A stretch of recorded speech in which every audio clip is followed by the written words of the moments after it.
All right. How is everybody this morning? Everybody good? So I'm going to start out telling you because I came across this and I just couldn't not share it with our staff. Now you need to understand for those in the room who don't know and for those online who don't realize it, our staff is composed of me and Brandon, our youth minister, and then we got Stephanie who's doing our children's stuff. We got Lori who does all of our other stuff that we don't know how to do. So Lori and I are pretty close to the same age. Stephanie is significantly younger than us, and Brandon is significantly younger than us. So. Yeah, I remember when I realized Alex was like closer in age to my children than he was. Yeah. You mean when Brandon was? Brandon is closer in age to my children than. Yeah, but you said Alex, so you're already. Yeah, that's the whole age thing. Is just Anyway, so there's times where in staff meetings or different things where Lori and I talk about things from the 80s and early 90s that Stephanie and for sure Brandon have no clue about. So anyway, I sent this to him just a few minutes ago, but but you guys will appreciate this. I think Brandon has no clue. Amanda, I'm pretty sure you're not going to recognize. I mean, y'all can appreciate it. You can appreciate it. You just don't. You didn't live it. Is what I'm saying. Okay, so here's the meme that I sent to him. Remember when Pizza Hut pan pizzas were basically a culinary delicacy? They bring them out in a real freaking skillet that was piping at 700 degrees Fahrenheit right as your third song kicked in on the jukebox after you played a game of Galaga. We were royalty. Do y'all remember any of that at all? Now, I don't know. Some of y'all weren't the video game players, but man, that was my childhood because we didn't go to Pizza Hut that often. So if we did, special treat. Lori was the only one that responded so far. And go ahead. You can tell him. I basically said that we couldn't afford anything besides the town buffet. So when we went to Pizza Hut, I had to get my dress on, pantyhose. Her mom made her dress up when she was a kid to go to Pizza Hut because that was special. Yeah. That was very true. Yeah. That's right. That was big doings. Personal pan pizza. We didn't have to share. Yeah. Man, you talk about a money-making thing for Pizza Hut. I mean, that costs probably 50 cents to make, and they're charging anyway.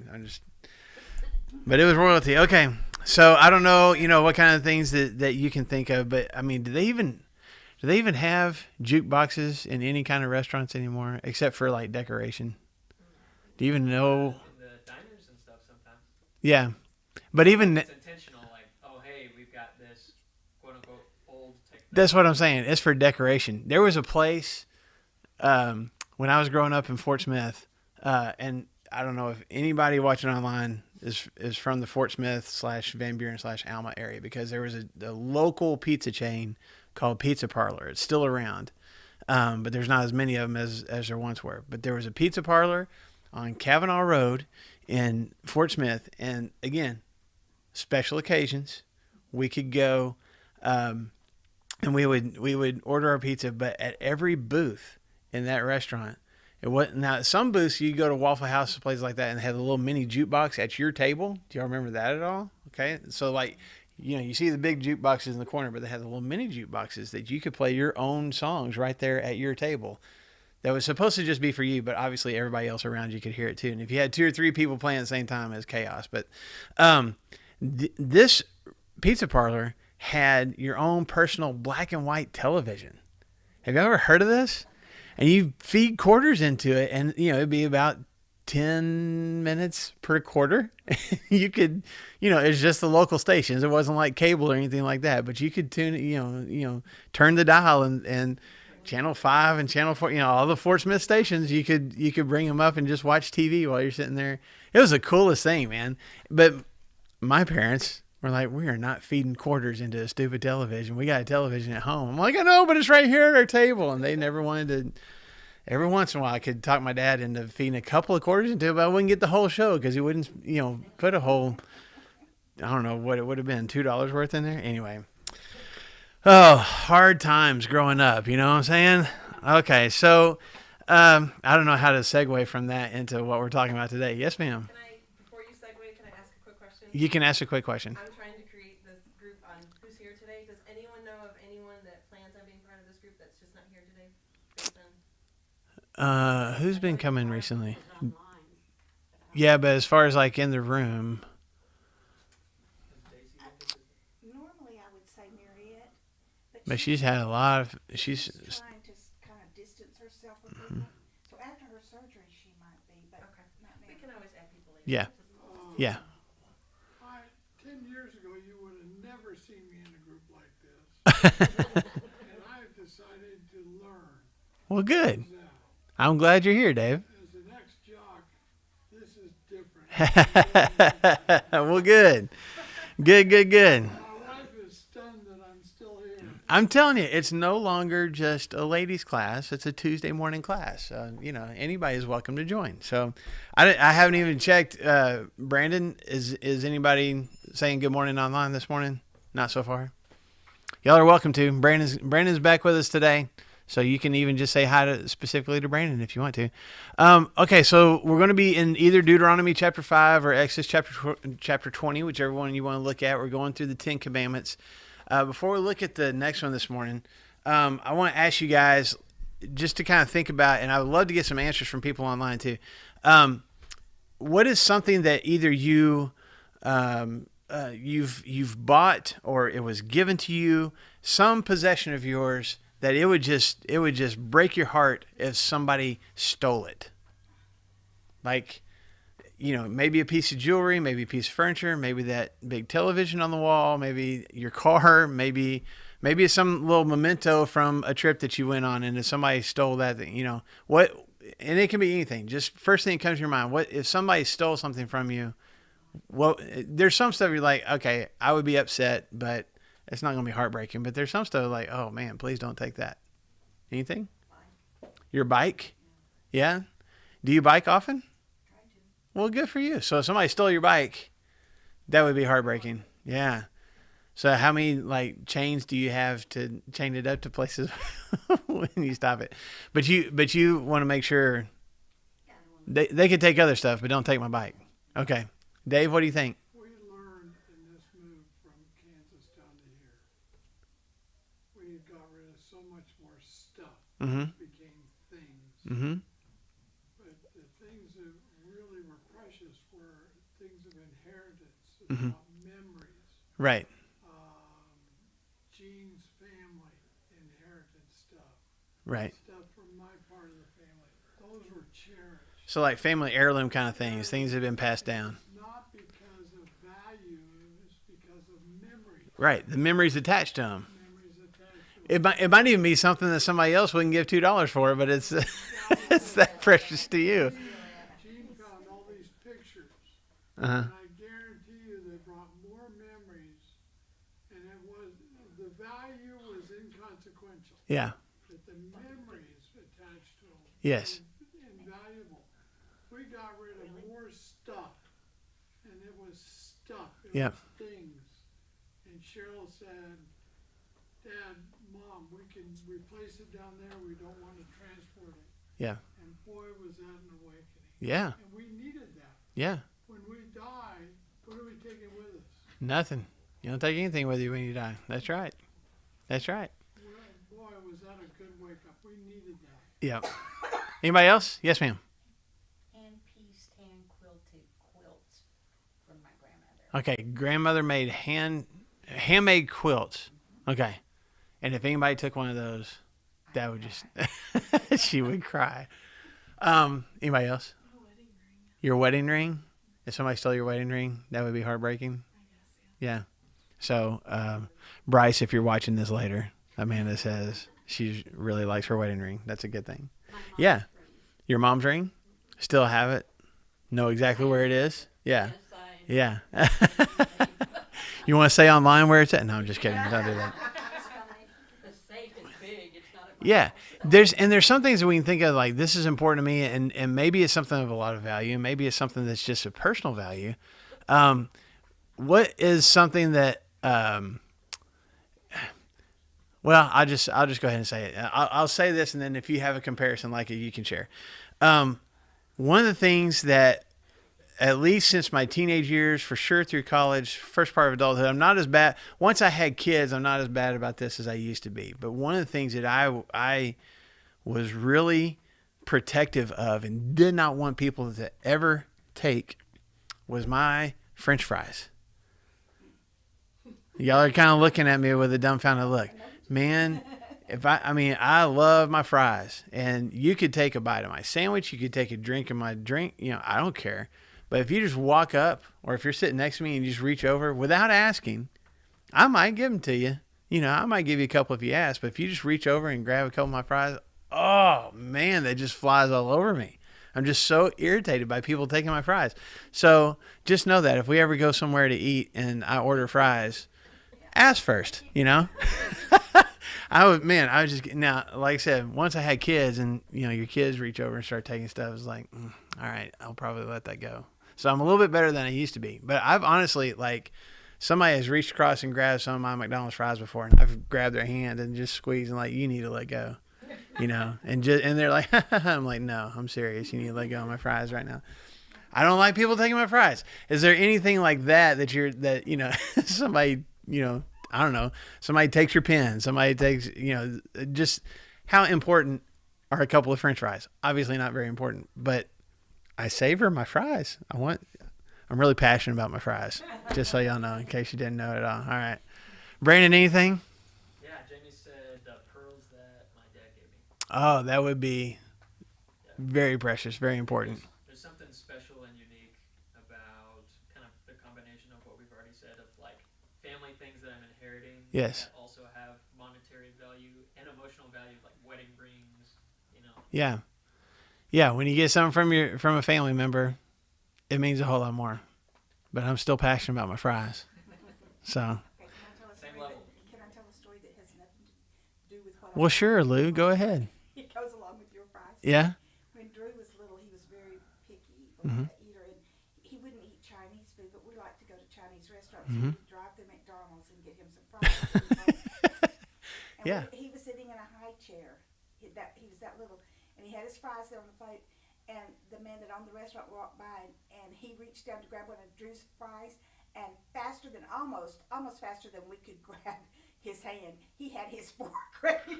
Oh, Drew's going to stab him because he's taking his fries. Passionate about his fries. Yes, Drew's my kind of guy, man. Well, I'll just go ahead and confess. This is a confession day. Somebody's taken 3 or 4 of my fries and have in their hand, and I have grabbed their hand, but I have my burger in my other hand what do you do? So I have bit their hand before. Not hard, but just kind of let go of my fries. So, all right. Okay, so the reason I bring this up is for the next of the 10 commandments. I think we're on commandment number 8 this week, which I'm looking in Deuteronomy chapter 5. It's in verse 19. It's another one of those real short and sweet ones. It says, you shall not steal. If you got the old King James Version, thou shalt not steal. Okay? So when you think about just that command, you shall not steal. I mean, I know that seems pretty straightforward. What is God? Why would that be important to God to tell His people before they're going into the promised land? Let me interrupt myself. As we've been going through these 10 commandments, we've noticed that the first 3 or 4 of them are all about our relationship with God, right? Don't have any other gods with me. Don't have any idols. Don't misuse my name. Have this Sabbath day. Have this day where you think about me. It's all this connection with Him. And then there's kind of this shift with the parenting one, honor your father and mother, and part of that is relationship with each other, but part of that is also honoring God. And then we move full into this is how you need to treat each other. Don't murder. Last week we talked about don't commit adultery. This morning, don't steal. Why would that be one of those things that God is like, as you are learning to live in this new nation, this new land that I'm giving you with each other, why would He have to make mention of stealing, do you think? Because they're going to see a lot of things that they haven't had. Yeah, they're going where they've been for the last 40 years. And yeah, they've had nothing, and the They've been in the wilderness. You're right. So now, as they were leaving, if y'all don't remember this part, and I'd have to go back and look in Exodus and see exactly what chapter and verse it was, but one of the things that God, before he sent the last plague against Egypt, which was the death of the firstborn, do y'all remember what he had the Israelites do? Besides put the blood on the doorposts, they had to do that so the death angel would go over their houses. You remember the other thing he had them do? Yeah. Go to their Egyptian neighbors and just get all the gold and silver that they would give to them. And because these plagues have been happening, these Egyptians were like, yeah, take it. Hopefully your God will leave us alone. And so the scripture words it that way, that they plundered the Egyptians just by going over and asking them for their stuff. So as they move into the wilderness, yeah, they struggle to find food and they struggle to find water, but they got a bunch of stuff. Maybe it wasn't theirs to begin with, but they've got possessions. Now, to Marilyn's point, still you're out here in the wilderness. It's not like they're mining for gold. It's not like they're doing a lot of trading with other nations. They're kind of keeping to themselves somewhat, but they're moving into a land that once they drive these nations out, they're gonna be able to have all this land, all these resources. They're going to trade with other nations. They're going to be on the outside of them. So there's going to be a lot more opportunity for possessions and things like that. So make sure that you hold on to your stuff and don't take stuff from somebody else. That's a good reason. Why else would God say this is important for y'all's relationships with each other? Don't you think it might have been kind of like when we talked last week about adultery? It must have been happening before. Right. Because otherwise he wouldn't have felt the need to make a law about it. Make a law about it because it's already probably being done, right? Has been done in the past. Man, you go back to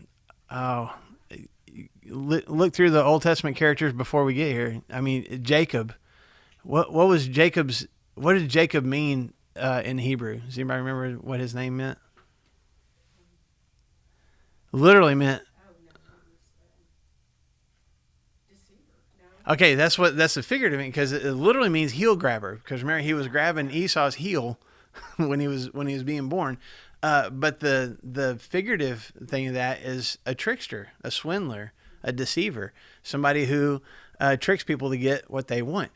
Jacob ended up doing that. I mean, he stole, technically, the birthright from Esau. Now, he paid a little bit for it. What did he pay?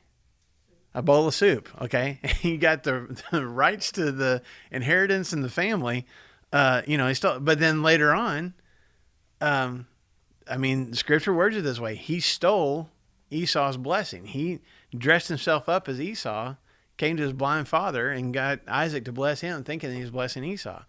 When he was working for his father-in-law, Laban, he worked out this whole thing where he ended up getting some of the more, what was considered the lesser quality sheep and goats, and increased his flocks, 100-fold, and basically stole livestock away from his father-in-law. So before we even have the nation of Israel, Israel's named after Jacob, right? That was his other name, was Israel.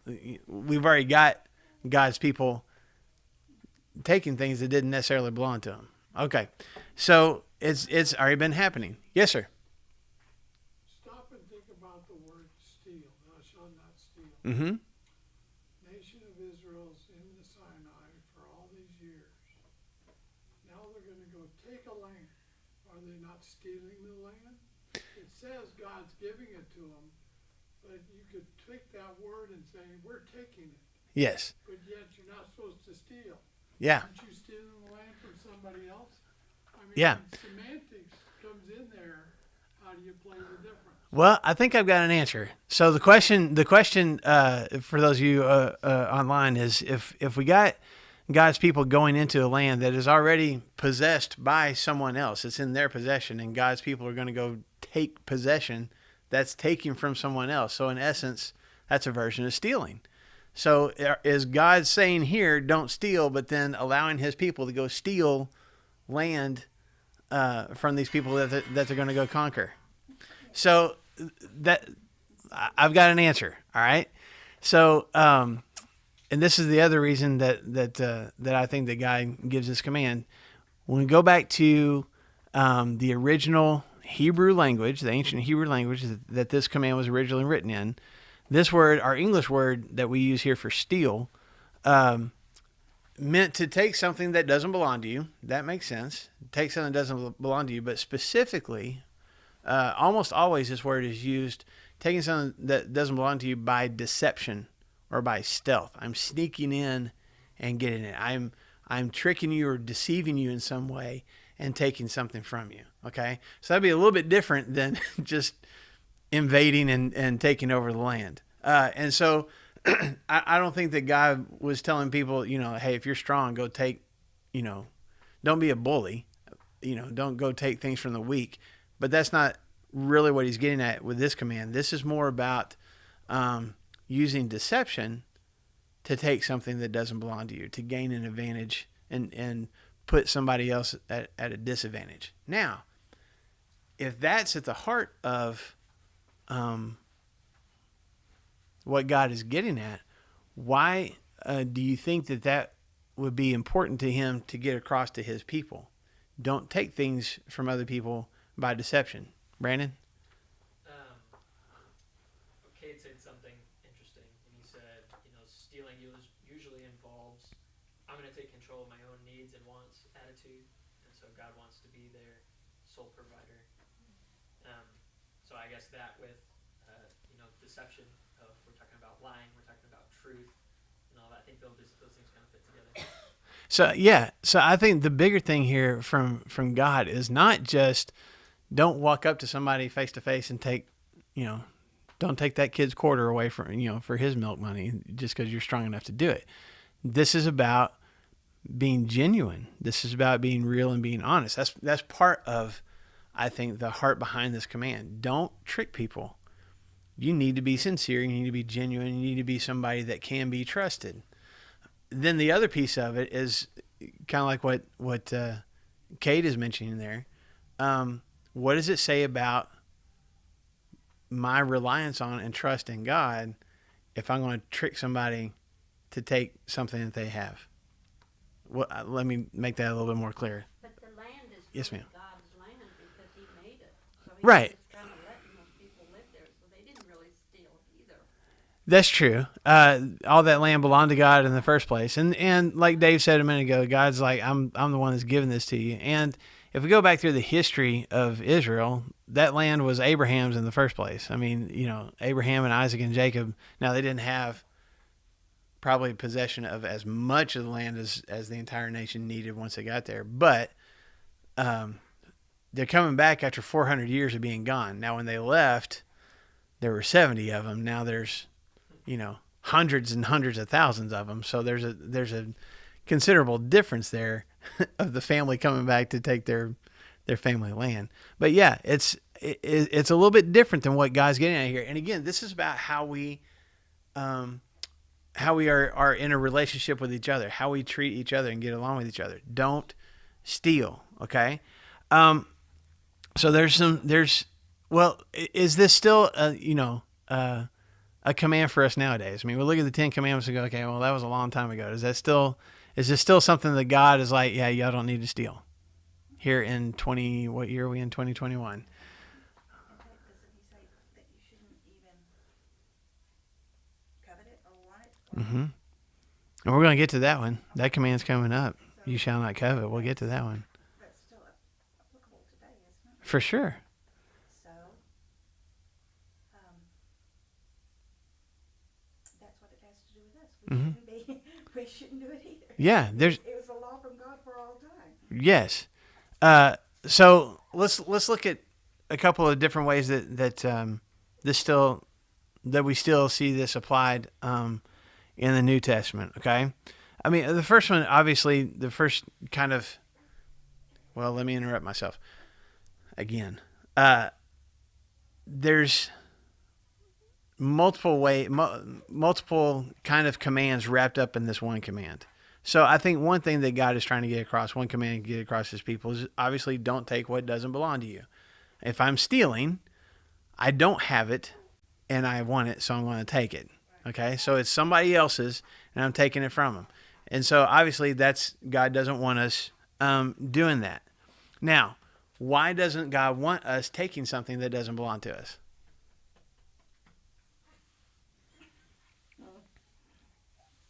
Causes problems. They might come back and kill you because you did it. Okay, they might want it back. Yes. It's fine. Well, think about it this way: did you most of us, if not all of us in this room, got kids? Did you teach your kids not to take something that didn't belong to them? Why? As the Bible says, thou shalt not. Bible says not to. Why do we? I mean, even with siblings, don't take something that doesn't belong to you. We have to do that with siblings sometimes, right? Why? It's not nice. It's rude. You didn't earn it. Okay. Anything else? I mean, what is it that about taking something that doesn't belong to us that I mean, there's just something kind of at the core of our character that is addressed by that, isn't it? I mean, first of all, Scripture talks about this. When we take something that doesn't belong to us, it actually, I guess, going to what Lori just said about we didn't earn it, it keeps us from being productive. I'm basically taking advantage of somebody else's work. Now, maybe, if they worked hard for something, then I want to steal it from them. If we're talking about possessions or money or something, like they've worked for something, and yet I'm going to take advantage of that. And I didn't do any of the work. I didn't earn it. I didn't sacrifice to get it. I'm just taking it from you. It keeps us from being active and being productive and using God's gifts for, our own benefit. Let me see if I can make that a little more clear. Go over to the New Testament, the book of Ephesians. In Ephesians chapter 4. Ephesians chapter 4 and verse 28. Paul says this: he who has been stealing must steal no longer. So it is a more modern command and not just an Old Testament thing. Okay. So Paul's talking to the church in Ephesus, and he says, he who has been stealing must steal no longer, but he puts a reason why. Okay. But must work doing something useful with his own hands, that he may have something to share with those in need. So why does Paul say to the church, stop stealing?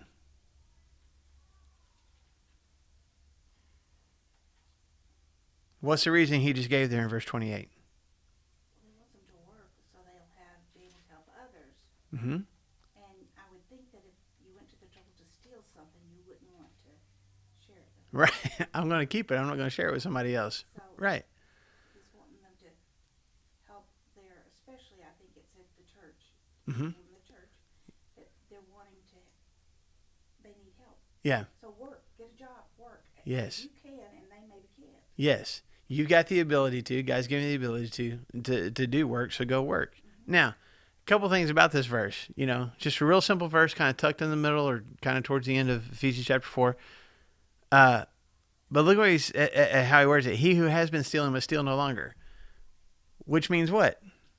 They've been stealing. Okay, and this is church people. All right, and so that's significant. I think just sometimes we get this concept of church people, and maybe people just back in the Bible, they just had it all figured out. We're all doing the things that God wants them to, and Paul is literally talking to church people and saying, y'all need to stop stealing because it was a problem in the church. Whoever's been stealing, don't steal anymore. And then there's the two reasons why. One, be productive with your own hands. If God's giving you the ability to work, then go work. And whatever you get paid for that, whatever benefits come from that, you get to enjoy that because you put the time and effort into it. But there's also this command, I guess, do the work and be productive so that you can do what? Share it with other people, okay? To Lou's point, if I go to the trouble of taking something from you, am I going to hand it off to somebody else? Probably not. If I wanted it bad enough for myself to go through the process of stealing, I'm probably going to keep it. Now, I know there's people, you could come up with, and maybe even know people who going through hard times and they steal stuff so that they can, feed their families or do something for somebody else. So I know there's reasons for that. But for the most part, the whole reason that I stole something by deception and by stealth in the first place was for my own benefit. I'm more likely, when I've done the work, I want to be careful here because it's God that gives me the ability to work. It's God that gives me those blessings. But when I've gone through the effort and I get whatever I get from the work that I've done, I feel more free to do with that whatever I want to. And if I want to give it to somebody else, I feel good about that because I did the work and I can do what I want to with it. Does that make sense? So there's this principle that Paul's kind of getting at here of like, honestly, if you do good, honest work, it might just make you even more generous because you put the time and effort into it and God's giving it to you. God's giving you the ability to work and God's giving you the salary and whatever else. And now you can share that with other people. So don't steal. Do the work. You're nodding your head back there, Brandon. How do you make this relevant to teenagers? Is what it's in my head the whole time. Yeah. It's like, I stole a candy bar when I was like 2. Yeah. Before it, so it's like, this is dumb. But the same thing as cheating on a test, or something like that. I'm claiming that their answers are my own. I'm claiming that their essay, or the heart of their essay, is my own. Yeah. And so what you said, you're shorting yourself, because first of all, you're lying, and second, you are depriving yourself of the opportunity to gain knowledge, right, and grow yourself, and learn more about this particular thing. And instead, it's saying, "This is my work, and I have learned nothing about it, and I have deceived others." Yeah. The same thing. If we were to talk, today about, you can do that with taxes and stuff too. Mm-hmm. I'll fudge some numbers around just to make sure that things are okay, where you're not allowing yourself to take accountability, and you're not allowing yourself to learn and be accountable for who you are. Or I'll take credit for something that even on social media and stuff that I may not have actually done. Yes. Yeah. And just in order to get people to think something about me that may not be accurate. And I didn't go through the process and the effort to get it there myself. Yes, ma'am. Too, if the person you stole from, then they don't have it any longer to share and to help someone else. You've robbed them of the opportunity to do something for somebody else. Mm-hmm. That's right. Stealing is bad. Do not steal. So it's also interesting. Just a side note, in case you want to know, the Greek word, because now if we're in the New Testament here in Ephesians, this is originally written in Greek. The Greek word for steal in this verse is klepto, which is where we get the word kleptomaniac from. Okay, so if you ever want to know, but it's the exact same concept. It's taking something. And not just taking it. There's a difference in taking and stealing. Stealing is taking something, but trying to be deceptive about it. And so, Paul says, don't be doing that kind of stuff. It also, as we already mentioned, when we steal, it's usually to get something that we want, and it diminishes our reliance on God and on His blessings, on Him taking care of us. What were you going to say, Linda? Well, that's how I feel about the people that stand on street corners, and people give to them. Mm-hmm. They're not doing them a favor, and I consider them stealing. The people that are standing on the street Well, corner. yeah, it can be, especially if they have the capability to work. Linda's making a comment for those of y'all online about people standing on street corners asking for help.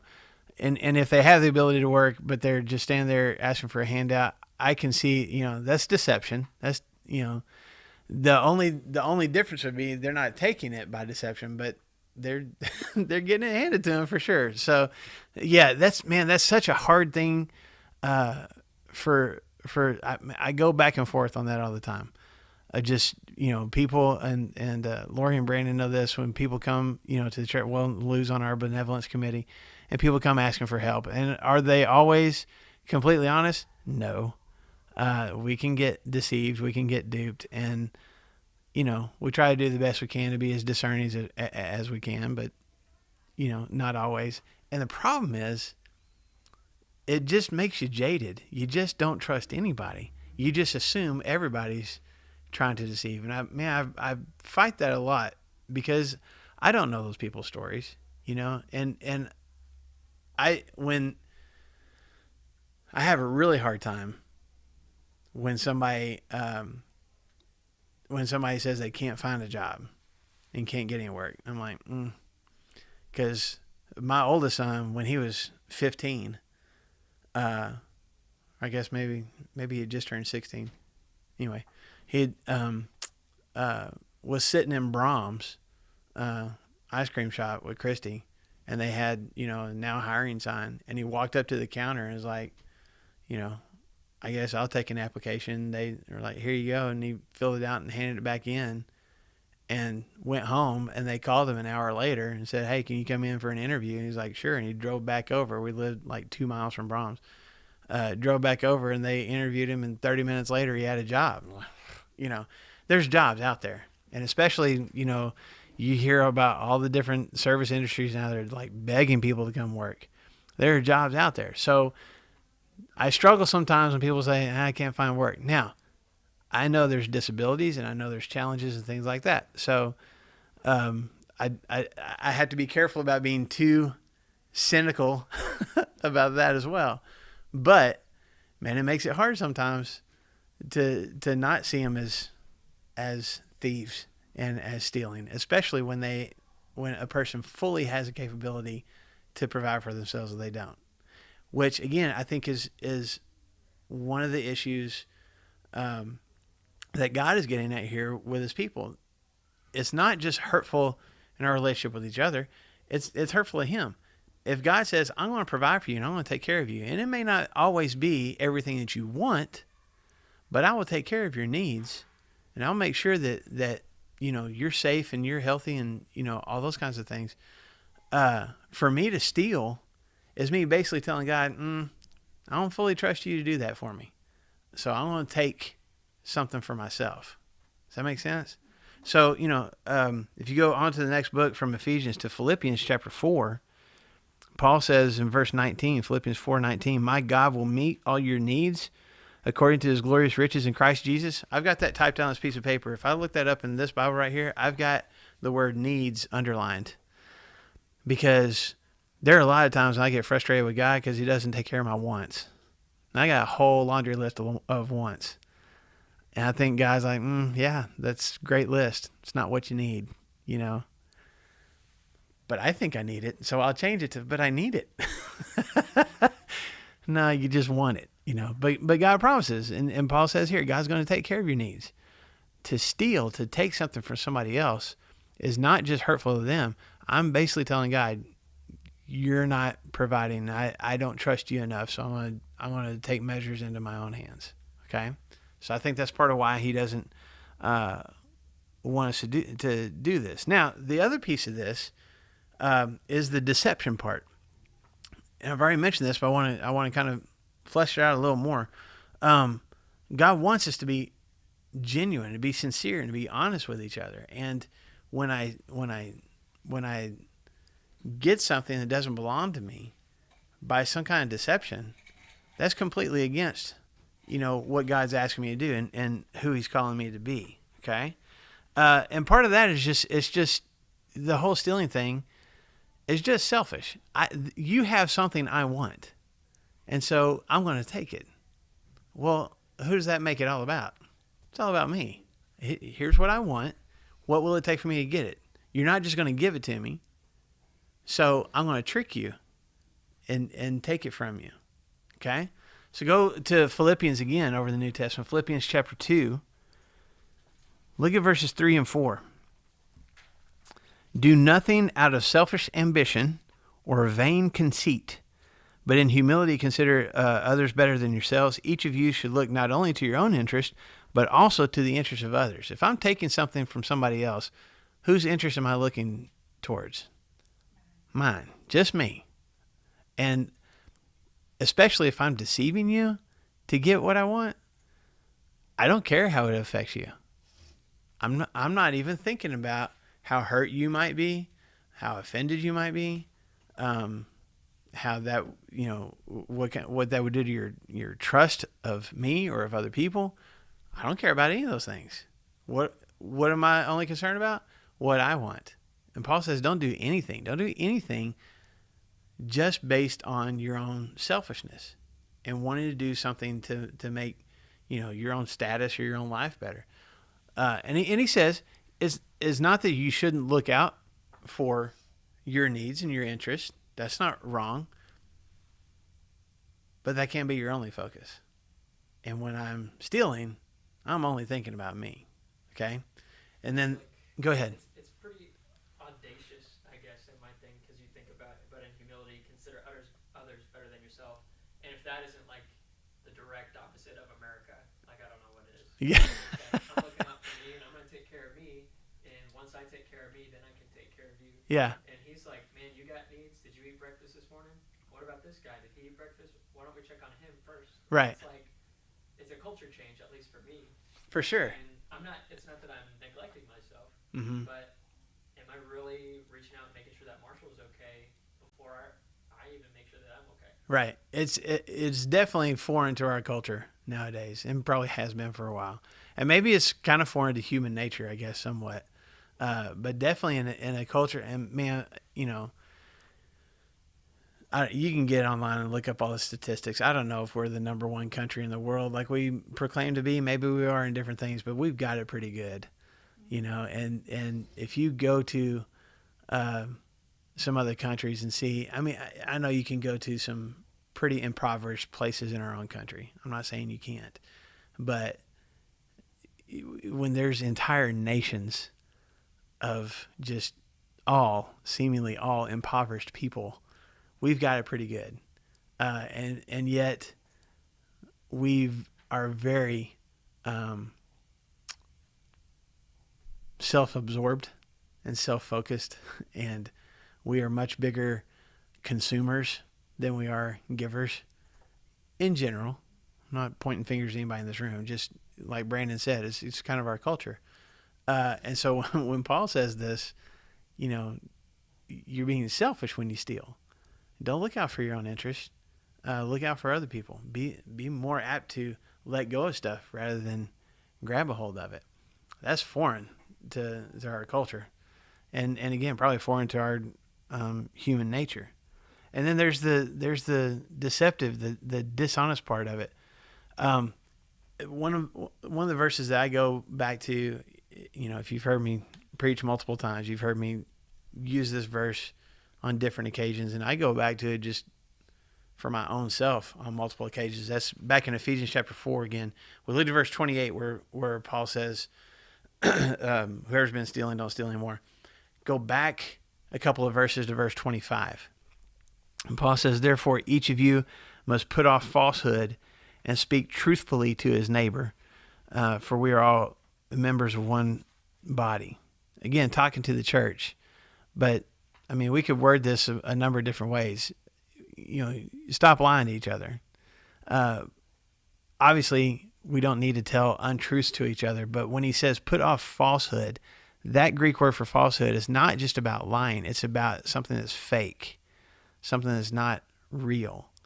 When he says speak truthfully to your neighbor, that's kind of the opposite of that, where it's not just I only speak facts, but I am genuine. I am real. I'm not trying to put up a face that isn't real.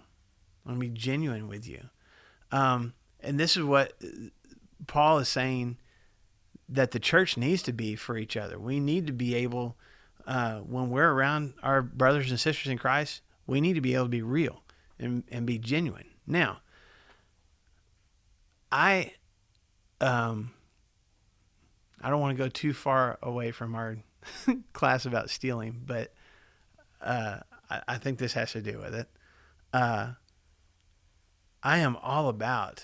love for people to be willing to be open and honest with me when there's struggles going on, when there's tough issues they're dealing with, and maybe it's something that they're uncomfortable talking to other people about, but they trust me enough to share those things. I love that.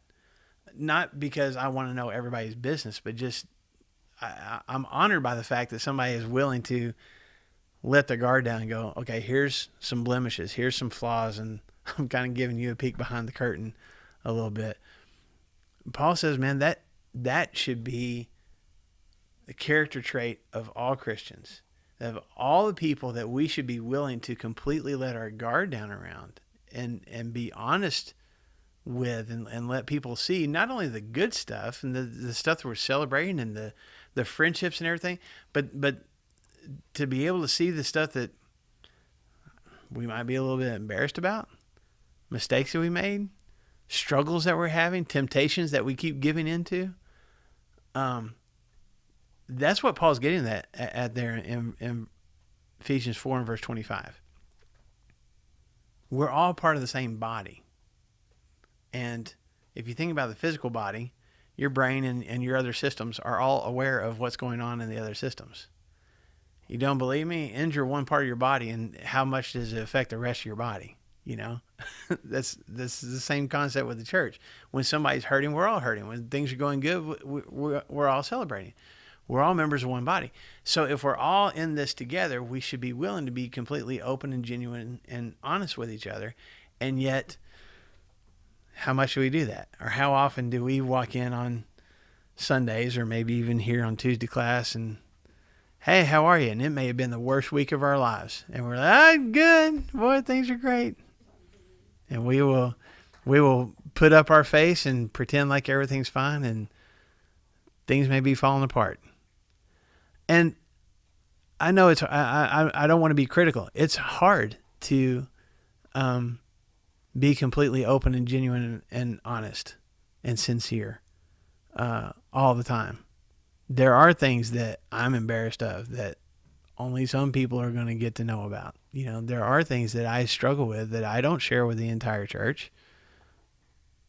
Maybe I should do a better job of that. I don't know. Maybe I should, and that's why I go back to this verse. Maybe I should work on that some more. But our faces and our social media faces and our, we put up a front often. Now, what does that have to do with the stealing thing? When I am deceiving somebody and being not completely genuine and real for my own benefit, obviously it's wrong to take something for somebody else that doesn't belong to me, but it's the deception part. I'm not, when God says, I want you to be someone who is completely genuine at all times, especially with, the body of Christ. And when I choose not to do that for my own benefit, that's hurtful. That's hurtful to the body. It's honestly keeping me from having some deeper relationships probably that I could have. And it's just foreign to what God wants for his people in the first place. He wants us to be able to be at least real with him and hopefully real with other people. I know I'm belaboring the point. Does that make sense? When that happens, you're stealing from others the opportunity to minister to you. Yeah. I'm stealing other people's opportunity to serve and to be a blessing to me, for sure. And that's totally different subject, but just when you said that, there's sometimes where there are people who are in our church family that are needing help, but they don't want to ask. They don't want to be a burden to somebody else. And that's part of my answer sometimes, like, man, there may be some people that God has blessed with the ability to help. Don't rob them of the opportunity. Don't deprive them of the opportunity to help. This may be why God blessed them the way he did, so that they could help you. Yeah, that's good. It's more blessed to give than to receive. Mm-hmm. It's hard to be a receiver. It is sometimes, for sure. It is. Okay, I'm going to run out of time. There's one other thing that I want to show you guys about this stealing thing. One other way, well, two real quick. One is it possible to steal from God? Yes. How so? Well, everything is his, and if you try to keep it for you, you're stealing from him. Okay, if God owns everything, God made everything is his possession, but I'm keeping it for myself, is that a way in a way that I'm kind of stealing from him. Let me show you how God addresses it in Malachi. That's a book we don't go to very often. But Malachi, the last book of the Old Testament, in chapter 3, God is being really critical of his people for a couple of different things. And in verse 8, this is verses 8 through 10 of Malachi chapter 3. It's kind of a long reading, but I'll go through it quick. He said, this is God talking, will a man rob God? Yet you rob me. But you ask, how do we rob you? God's people are like, well, how in the world can we rob God? He gives you the answer. In tithes and offerings, you are under a curse, the whole nation of you, because you are robbing me. Bring the whole tithe in the storehouse, that there may be food in my house. Test me in this, says the Lord Almighty, and see if I will not throw open the floodgates of heaven and pour out so much blessing that you will not have enough room for it.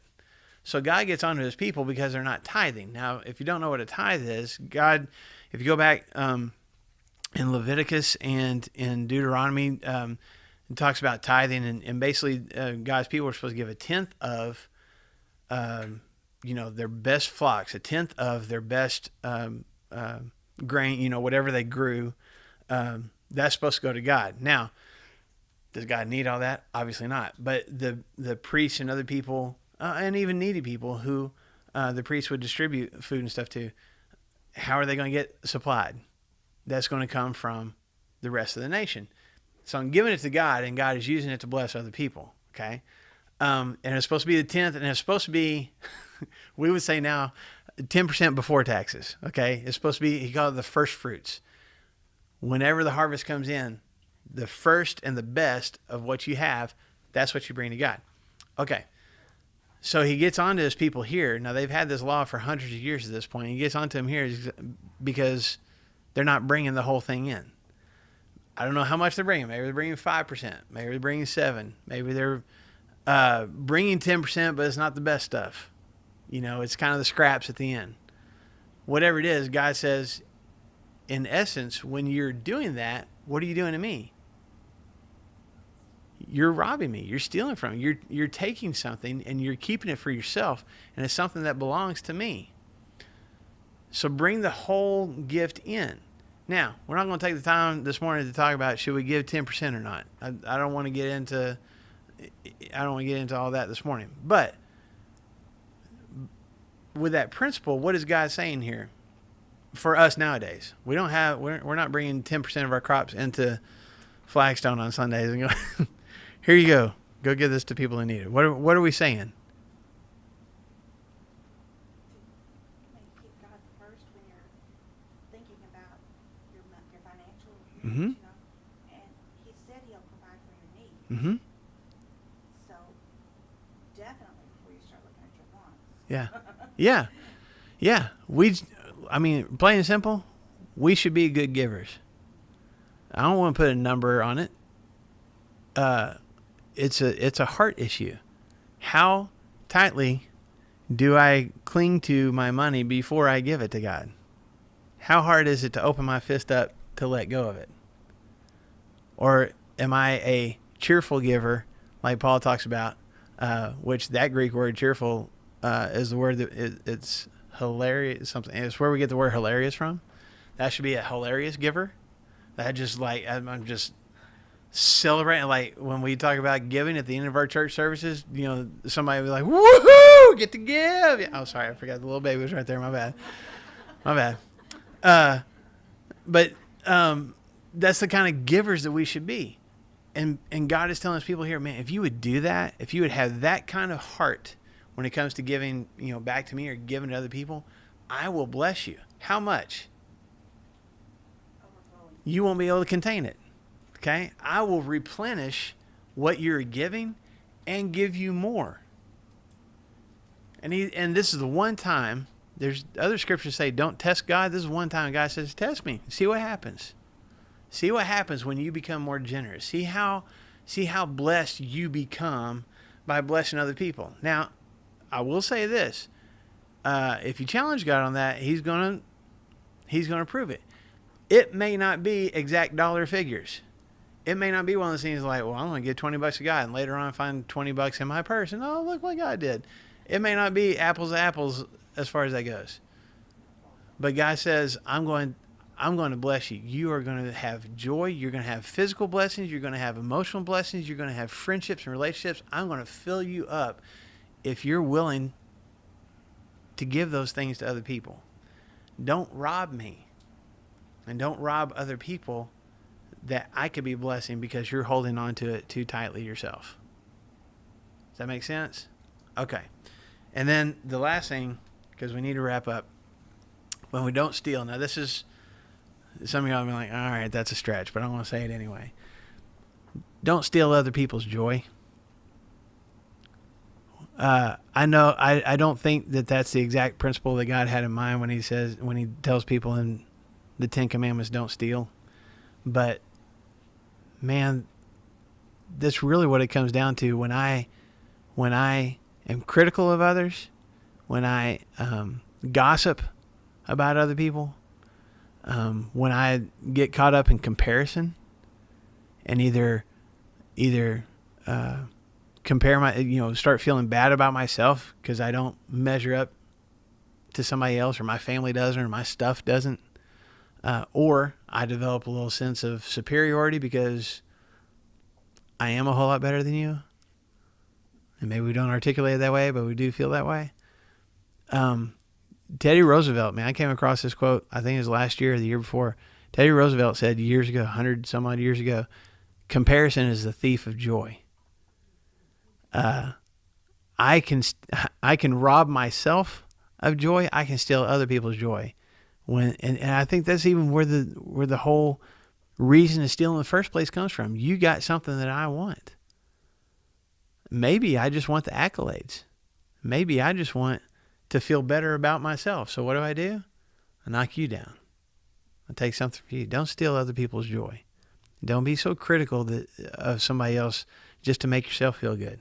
Don't be a thief of somebody else's joy. Okay? So that's the last that I'll say about that as far as stealing goes. You shall not steal. And it'll make, again, our relationships with each other a whole lot better if we stick to that principle. Okay?